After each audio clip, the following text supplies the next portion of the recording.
Number one, if they don't honor their postpartum period, there are sutures that I love suturing. I am a big fan of it. But if you do not take care of your vagina, those great sutures that we did can be pulled. They're not, foolproof. Nope. They can certainly, we've had people take their leg, like do some kind of lunge, and they pulled a suture. We've had them walking, moving, doing too many activities, and they pulled the suture, and then it's painful. And now we have to possibly look into resuturing, or they have to wait for it to heal, depending, and then we have to go to a surgeon to fix it afterwards. So you're really extending the healing process. Yep. If you do not take those first 6 weeks and just do nothing. Or we have them bleed past 6 weeks. So typically, if you are resting and nurturing your body and just really focusing on that, you probably will stop bleeding in like 1 to 2 weeks, you know? If you continue bleeding, if you're having heavy bleeding, your body is telling you that you're doing too much, all right? So when you stop bleeding, you're resting. When you do too much, your body's telling you, hey, you need to calm down. And it starts bleeding more. The site where the placenta was implanted in your uterus is an open wound until about 6 weeks. So you are open to infection. You're bleeding, and you shouldn't be like taking baths, going to the beach, we've had moms where they're like at the beach before the 6 weeks, and I'm like, what are you doing? And I get it. You can get a little stir crazy, and you're a mom, and you have other kids, and you want to take care of everybody. But if you really like lay out a timeline of your life, it is like a drop compared to your whole life with your children. So your kids aren't going to miss anything. You're not going to scar them for life if you ignore them for like a couple of weeks because you were busy taking care of their sibling. And you won't be ignoring them. You can include them in different things. Like, let's change the baby. And, they're going to be super curious about the whole process. And you can explain to them how we're mammals. Like, I did that with my son. And that's why I'm feeding the baby, because, my baby drinks my milk because we're mammals. And it teaches them things. There's so many things that you can do. Yeah, besides taking them, out and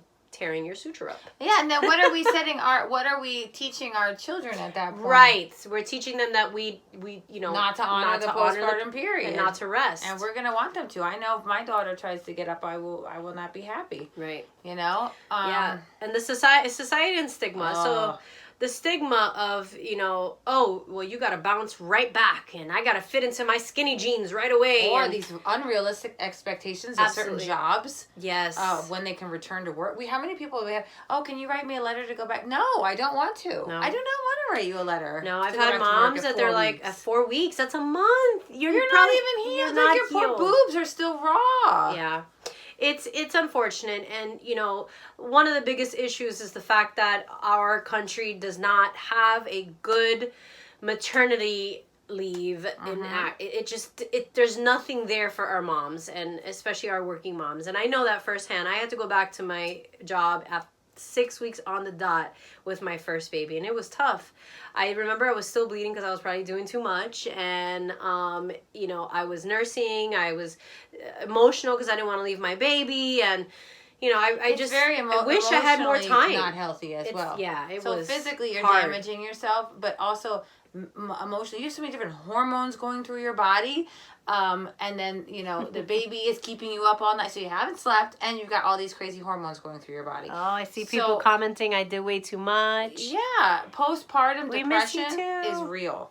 So you need to really be careful that you're not pushing yourself so much that you're, putting too much pressure on yourself. Putting too much pressure on yourself. And I think I did that a lot. I was like, oh, I could do this, this, and this. And sure, I bet you can do it. But that doesn't mean you should. No. And really you have to set a good example for how you should take care of yourself for your children to learn from. And nutrition, that's another thing. Oh, yeah. You have got to eat and drink. I do not, like the babies on your boob, get into the habit of feeding or get pre-done meals. We always teach people to do in class. Snacks all the time. Yep, because when you are breastfeeding, you are burning 500 to 800 calories a day. It's a great workout. It is, but you have to replenish. Who goes to the gym and doesn't eat? Right, exactly. If you go to the gym, you cut back. You can eat something with protein. Protein shake. Starving. You're gonna be starving. Exactly. You're gonna be breaking down your muscle. Well, breastfeeding doesn't do that. Taking care of the baby in general, you're sleep deprived. So imagine you're not really sleeping well.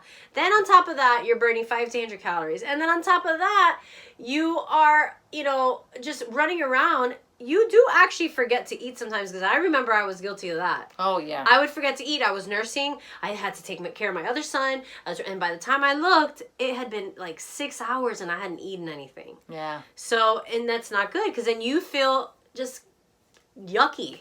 And if you are not feeling good, if you don't take care of yourself, you cannot take care of anyone else. And so it's true. And self-care is really important. Absolutely. I agree 100%. So what else do we want to talk about with the postpartum?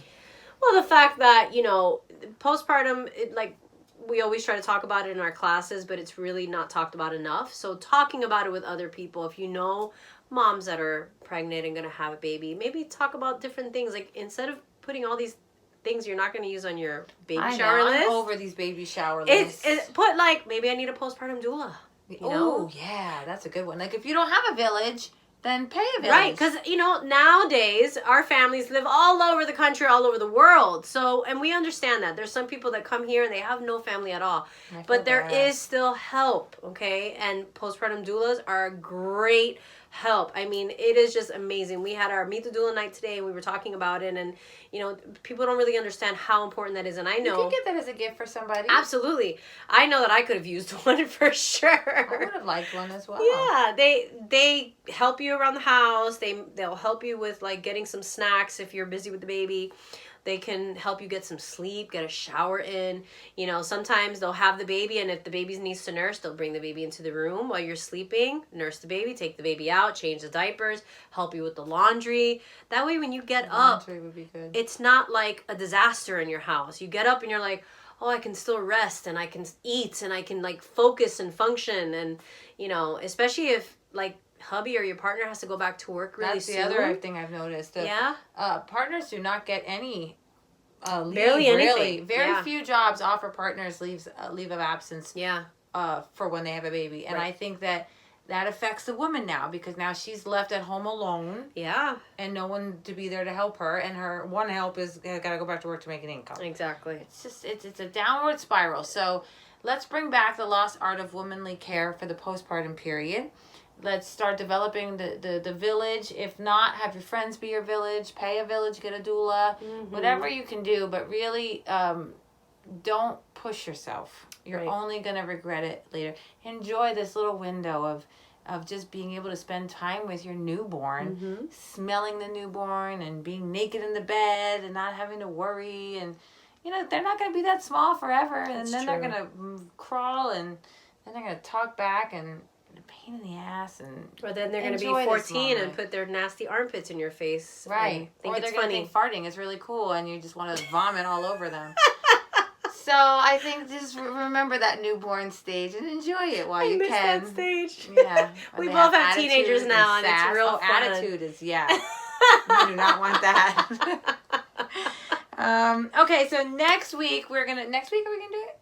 Yeah. Either next week or Friday, whenever. Yeah, we're really trying to get it in every week, but it's been kind of tough with just everything.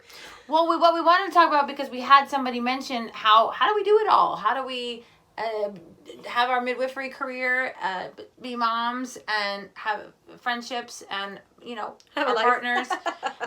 So what we wanted to talk about next week is how we do it all. Oh yeah. And if you guys, again, please share any things you want us to talk about, or you're just whatever want to say. We are happy to answer questions and happy to pick topics that are interest to you guys as well. So thank you for listening. Absolutely. Thank you, guys. We will talk to you this week. Okay, bye. And waving to everyone that waved to us.